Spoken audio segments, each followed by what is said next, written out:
Hey guys, welcome back to my YouTube channel, and today I will be speaking about my experience with Education First and how I was able to study Japanese in Tokyo. So first of all, what even is Education First? That is an international education program where they have a whole bunch of different programs where you can travel with like EF Break, I think, EF Ultimate Break, and that's like tour groups going to different cities or countries and stuff like that. So they have designated vacations that you can travel with other people in your age group or older people. However, they also have language programs where you can study at an education center in a designated city or one of the locations that they have available. You're able to stay on their residences or have a host family and just have an opportunity to travel and explore the world while having that support system of that school behind you. The reason why I decided to go with Education First is that I really wanted to travel to Japan for about like 2 years. It was always a dream to travel there. I decided to finally book my trip because I specifically wanted to go for cherry blossom season, and my family wanted to join me, so we all booked our trip to go for a family vacation. But then I sat and thought, I really wanted to experience solo travel for the first time after graduating college.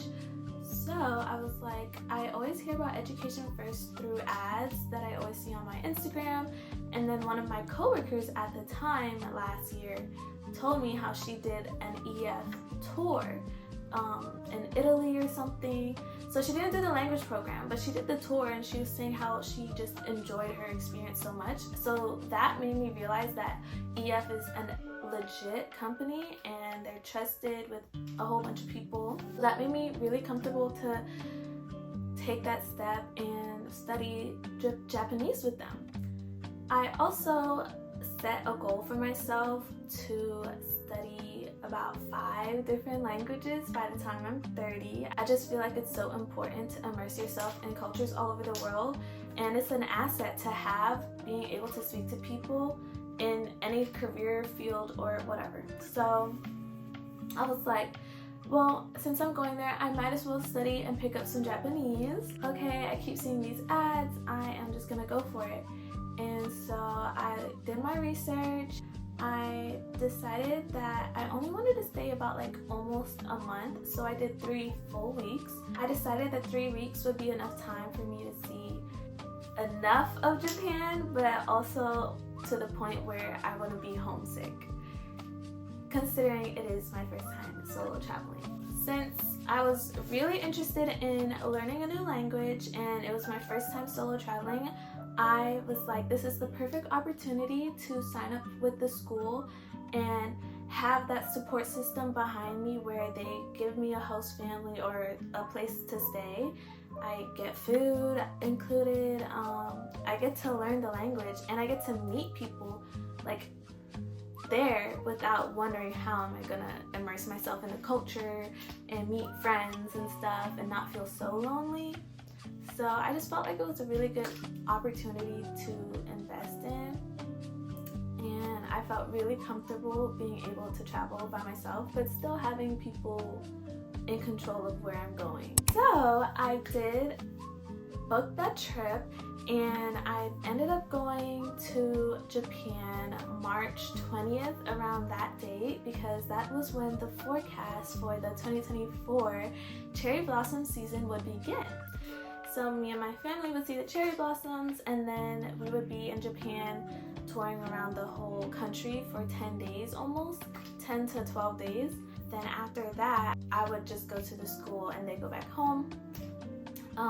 And I would spend my 3 weeks there at the school, so I didn't go back home until April 20-something as well. I learned hiragana and katakana, and those are 2 different ways to write the same set of 46 sounds. They're the closest thing that the Japanese have to the alphabet, I would consider. And I think the most challenging thing about Japanese language is kanji, which is the symbol for a word. I did study a little bit of that by myself, but not to the point where I was fluent or anything, or like I wasn't really consistent on Duolingo, but I had some gist of what I was going into at least.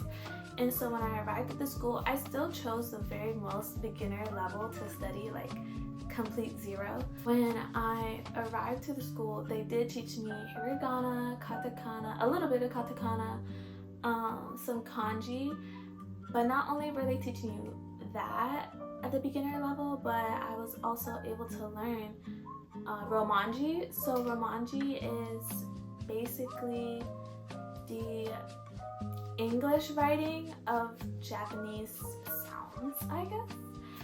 So that also helps you progress in Japanese. We had textbooks and you would see it in the English alphabet of how to pronounce the Japanese words. And so we learned a little bit of that too, which helped you be able to communicate. I was able to learn not only the alphabet, but also how to introduce myself and learn some of the numbers and the days, even how to have like very basic conversations like I like this or I don't like this, what do I like to eat, or what can you eat, like food items, household items. So very much like basic introductory level of Japanese. And honestly, for those 3 weeks, I feel like I did learn a lot. So I'm able to say, Konnichiwa, hajejimashite, watashi wa Tera desu. Tokyo de Nihongo o benkyou shimashita. Like skoshi Nihongo, like stuff like that. Like I know a little bit of Japanese, so very little though. But for 3 weeks, I feel like that's pretty good. A question I get a lot in my DMs when people ask me about Education First language programs is, did I stay with a host or did I stay in the school dorm residences? And I really wanted to immerse myself into Japanese culture. So I was like, okay, this is the perfect opportunity to learn their ways and really also have a good understanding of Japanese because I can speak to my family as well. So I decided to do a homestay, but I think after my experience, I would recommend getting a dorm or a homestay with a family that you're the only student attending EF at that residence. Because I did a homestay where at that residence there's I would have another student that's also going to EF staying with me, which I enjoyed my roommate. We would go to school together. I would hang out with her sometimes and it was a lovely experience. However, I just feel like I got lucky because with the homestay, you just really never know who they're going to assign you to. And some of my classmates did not like their homestay whatsoever. And obviously, you know, you're subject to not liking something. You never know if it could happen. But I just feel like that's too big of a potential where you might not like where you're staying and then you're already stuck in that position and you can't move out to the dorms. Like EF definitely tries to help and accommodate you the best that they can, but sometimes the dorms are full and you're not able to swap houses. Like it's a lot once you already signed up for what you signed up for, because that is what you signed up for. So I recommend, if you're the type to enjoy your own space, definitely get a dorm or a homestay by yourself, not with like another student attending EF. Because I know that like some students also really did love their homestay. They had families that took them out to go do karaoke, to go to dinner, to go get drinks, and they had a ball together and like they were learning Japanese through each other. But I just know some people did not have that positive experience as well. So, but I will say I did have a positive experience, not only with my roommate, but with my family as well, because I didn't get what I expected. I expected to be like a family, like maybe your mom and dad and like a kid, like like a family. But I just got like a host, I suppose, which I don't mind either. Like, I guess I'm their family for the time being. So I got a host mom. I believe one of my roommates told me though, like the living space that we lived in was actually separate from her actual home. I don't know. I don't really believe that. That wasn't confirmed, but I kind of do believe it because where we stayed was basically like an apartment studio that like just looked like a dormitory style living space. So I was like, it's kind of pointless. Like, it's giving me, I could have lived in a dorm anyways. But my host was very hospitable, so I did appreciate that. My host was hospitable. They did offer me food every time like I needed anything to eat, and they were very kind to me. They even brought me like some gifts and stuff like that. They got me like this little mango dried fruit snack and some other food snacks that was like Japanese, so it was really cute. I really liked my stay, but I think for the next time I would definitely stay in a dorm residence if I was to do that. But yeah, so I feel like it's very subjective. Everyone has their own preferences, but me personally, I recommend getting a dorm or with one homestay with no other students staying there. What was my favorite experience?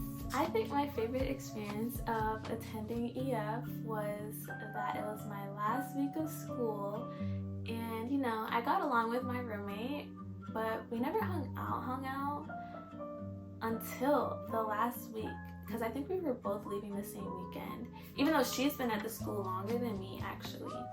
But yeah, so one night she told me to meet up with her and some of her friends at this bar, and I honestly loved all her friends and her as well. Everyone's energy was just amazing. You know, her and her friends are already established and they go out all the time. So I was very grateful that like they included me.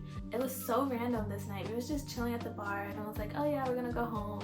Until we was like, you know what, like vibing, like let's stay out. It's the last week. It was a Monday and we were like, let's stay out and go to the club, go clubbing in Shibuya and just stay up till the sunrise, because we didn't have school until later on or something in the next day.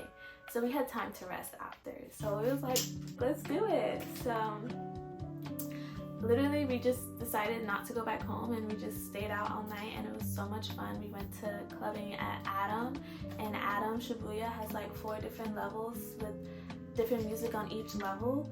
So that was really interesting. You're just hopping around the club, each floor, and just dancing. I love that too, because in American culture, or I guess when I go clubbing home, I feel like every time I go clubbing, not as much dancing occurs as I've seen in Shibuya or in Tokyo in general. Like everyone is just having a good time. Like you're just dancing the night away, and everyone is interacting with you. They all want to dance too, and it's just good vibes. Like I really enjoyed that experience. Can I describe a typical day at the education center? So for me in Tokyo, basically in Japan, they're very strict on time and being on time, but I feel like attendance also represents the school in general, so they want people to be on time. So I had to wake up. Mind you, a lot of the homestays in general in Japan, even regular people that live in Japan, they kind of tend to live outside of the city and they commute every day. So it can be like from a 30-minute to an hour commute depending on your homestay. But my homestay was an hour. So I would have to wake up like 7 o'clock, get ready, and leave at 8, and then I think I had to be at school at 9. So I had to take an hour train ride every morning, or anytime I had to go to school. The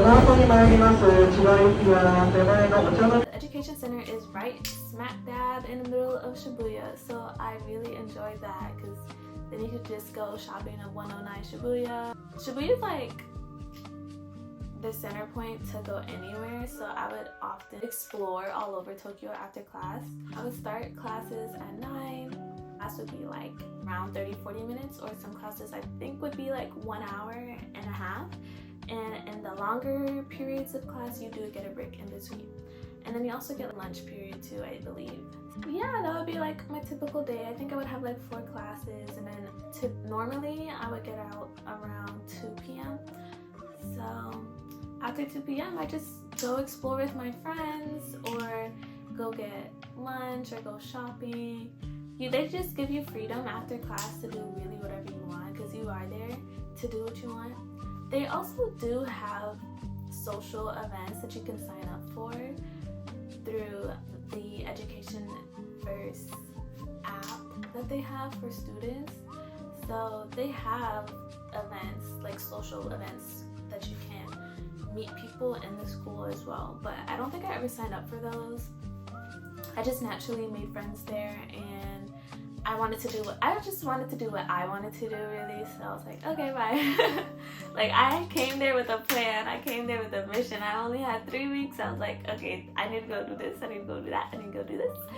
So I made sure to go do what I wanted to do after class, because even though I did come there to learn, I'm also here to explore Japan as a whole. So I want to make sure I fulfill my dreams and my desires. Did I have an opportunity to practice Japanese outside of the classroom? One of my projects actually were the whole class had to write a script of what we really wanted to eat at McDonald's, and then we took a 5-minute walk to McDonald's nearby, and we all ordered in Japanese and had to record the presentation. It was a cute project. So the school really wants you to be able to practice outside of a classroom setting. That already helped me a lot and gained confidence in speaking to other Japanese people. But outside of school, I did make some Japanese friends where I would talk to them, and they actually know, they would be like, oh, I don't know English that much, but they know pretty good English. So obviously they're not like an expert, but they were able to communicate to me better in English than I probably would be able to in Japanese. But since they were able to cross that language barrier with me, I would ask them, how do you say this in Japanese? And so they would also enforce that learning and teach me some things that I probably wouldn't even learn in school. So yeah, I think that will be all for my questions. I currently can't think of anything else, but I'm gonna end this off with a couple of tips. Make sure you read what you're signing up for, like certain classes, because there's different intensities, I guess. Like there's like intermediate and like different levels to the classes, and you just want to make sure like you get that balance of class and studying with exploring. And everyone's preference is different. Some people that ask me questions, they already traveled to Japan, but they're there to study. So they have classes where like the intensity is more, like you're kind of there more of your day than you are outside of class.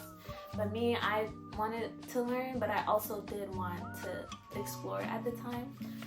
So make sure you're looking at exactly what classes you have picked out. Also, don't be nervous or scared to sign up for Education First thinking you're not going to go in there making friends, because I promise you, you will. It is incredible the way I was able to make Japanese friends and international friends. I made friends with people that was like all across the world that comes to EF. So you're definitely bound to make friends. Yeah, I really do hope you enjoyed your program at Education First, however long you intend to stay. I only did 3 weeks, but I know there's people that do a month, a full month, 6 months, or even a year. So I really do hope you enjoy studying at EF as much as I did, and good luck on your journey.